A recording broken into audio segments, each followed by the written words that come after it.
Chào các bạn đang đến với kênh nấu ăn của Mai Hương ha. Hôm nay chúng ta sẽ làm món thịt nguội hay còn gọi là thịt dăm bông.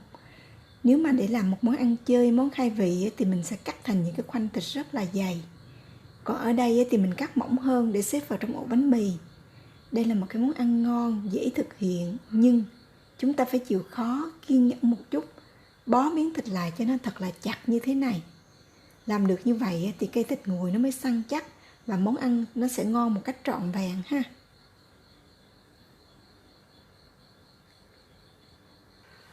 Nguyên liệu chính để làm món thịt nguội mình có 1 kg thịt ba rọi heo. Nếu mà bạn không muốn ăn mỡ thì có thể chọn thịt đùi hoặc là giò heo rút xương. Thì cái miếng thịt đó, nó nên có một cái bề mặt bằng phẳng đồng đều. Và theo cách của mình á, thì mình cắt cái miếng thịt sao cho nó có cái chiều dài vừa phải. Để khi mà mình cuộn lại như thế này á, thì nó vừa đủ một cái vòng. Như vậy thì sẽ dễ bó và cái cây thịt á, nhìn nó sẽ đẹp hơn. Thịt sau khi rửa sạch thì mình dùng dao khứa những cái đường ngang song song như thế này. Với mục đích là để cho nó dễ thấm gia vị và dễ cuộn lại. Bây giờ mình pha màu để quét lên cái da heo. Mình dùng bột gấc khô nguyên chất 1/4 muỗng cà phê, hòa tan với 1 muỗng canh nước sôi. Bạn cũng có thể dùng dầu ăn đun sôi 1 muỗng canh để hòa tan cho nó dễ ha. Thì cái màu này mình sẽ quét lên da heo sau khi mình hấp chín. Bây giờ mình quậy tan và để qua một bên. Bây giờ mình ướp vào trong thịt 2 muỗng canh đường cát trắng,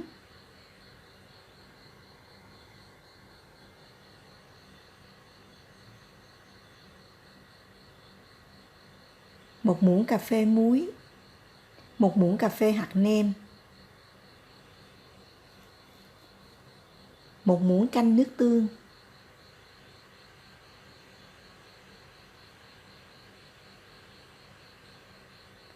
1 muỗng canh dầu hào,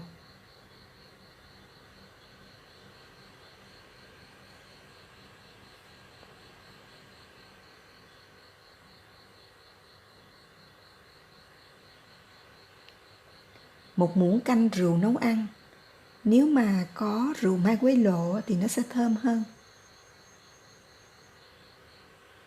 Bột ngũ vị hương mình cho vào một chút xíu, 1/4 muỗng cà phê thôi. 1 muỗng cà phê tiêu, 2 muỗng canh vuông, hành tím phi. Và mình quậy cái hỗn hợp này lên cho nó đều. Và mình sẽ ướp vào trong từng cái thớ thịt, ướp vào trong từng cái khe mà mình đã cắt nó ra. Và trong cái món thịt này á, mình không có dùng muối diêm, cho nên chắc chắn là cây thịt của mình nó sẽ không có cái màu đỏ hồng giống như người ta bán ha. Mình nghĩ là thịt ngon không nhất thiết phải có cái màu đỏ hồng. Nếu như cái màu đó nó không có lợi cho sức khỏe thì mình không có nên xài. Và lưu ý là massage thịt cho nó thật là đều, cho nó thấm.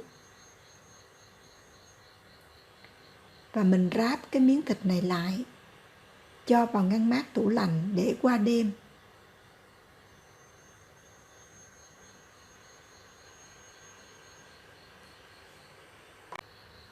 Nguyên liệu phụ để làm món thịt nguội theo cái ý thích của nhà mình là da heo. Mình có 200g da heo. Cái da này nó sẽ làm cho cái miếng thịt của mình nó giòn, nó sực sực, rất là ngon. Và bây giờ mình mang da heo đi luộc. Cho vào nồi nước, khá là nhiều nước ha. Và cho vào đây 1 muỗng cà phê muối, 1 muỗng canh rượu nấu ăn,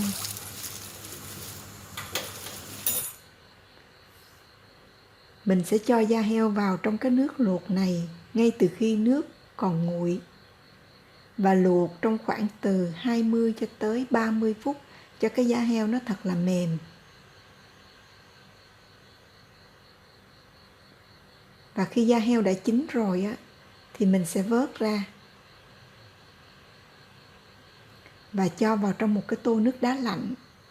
Mình rửa cái da heo cho nó sạch nhớt và mang đi cắt ra. Da heo đã chín rất là mềm, cho nên là mình chỉ cần dùng dao sắn xuống thành những cái sợi dài dài với cái độ dày 3mm. Thì cái da heo này là tùy theo ý thích của mỗi người ha. Các bạn có thể cho vào hoặc là không.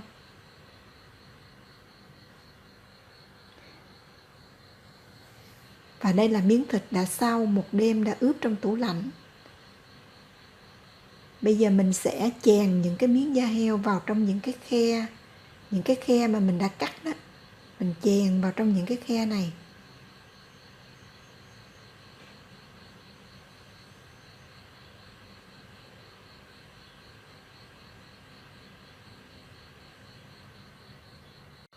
Bây giờ mình sẽ cuộn cái miếng thịt này lại.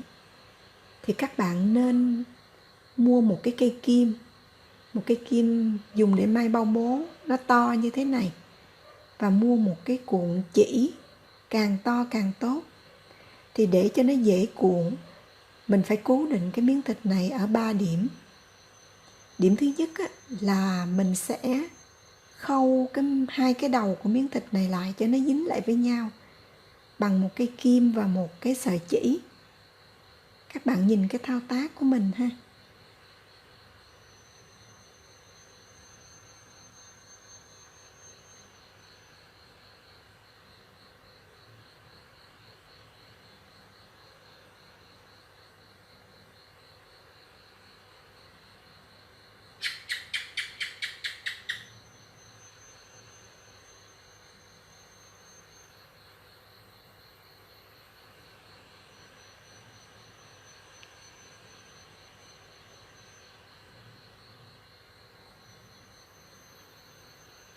Đó, mình khâu hai cái góc của miếng thịt lại.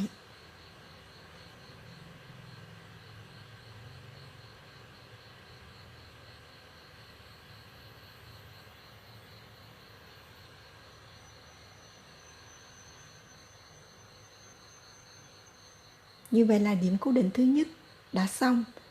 Bây giờ đến điểm cố định thứ hai là ở cái khúc giữa của miếng thịt. Mình sẽ dùng một cái cọng dây thun để buộc tạm nó lại. Và đây chỉ là một sợi dây tạm thôi. Buộc chặt nó lại.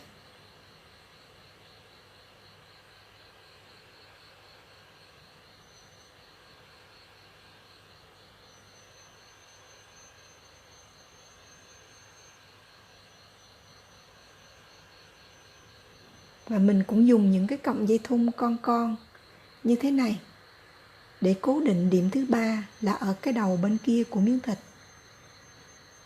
Và bây giờ mình bắt đầu bó cái miếng thịt này lại bằng cái sợi chỉ. Mình sẽ quấn cái sợi chỉ quanh cái miếng thịt và mình dùng ngón tay trỏ để mình luồn nó qua. Các bạn nhìn cái thao tác của mình ha, luồn nó qua.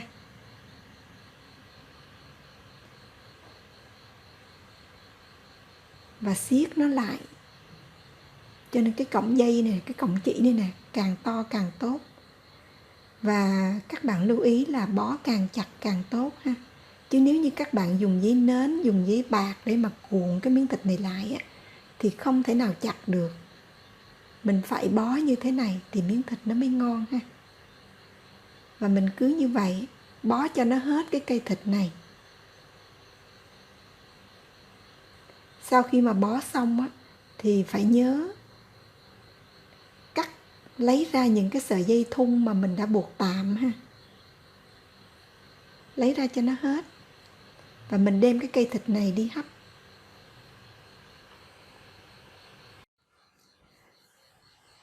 Mình nấu một nồi nước sôi lăn tăn như thế này. Cho thịt vào trong sửng và hấp trong khoảng thời gian 90 phút. Các bạn lưu ý là nước sôi lăn tăn và lửa thật nhỏ. Và bây giờ sau 90 phút, mình sẽ quét màu lên trên cái lớp da heo. Đây là dầu gất và một chút dầu màu điều trộn với nhau. Mình quét lên trên cái lớp da này và bật lửa. Hấp trong khoảng 15 phút nữa, không đậy nắp để cho cái màu nó khô.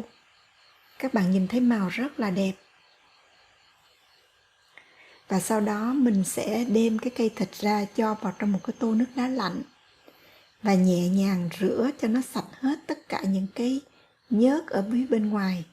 Đây là một cái bí quyết để có thể bảo quản cái cây thịt nguội này được lâu. Và mình thấm khô cái cây thịt nguội này lại, cắt bỏ những cọng dây này và có thể quét lại một lớp màu nữa cho nó đẹp.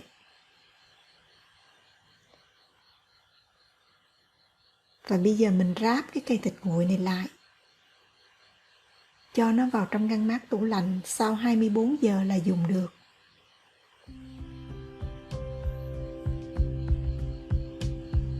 Và đây là cái thành phẩm cây thịt nguội sau 24 giờ trong ngăn mát tủ lạnh.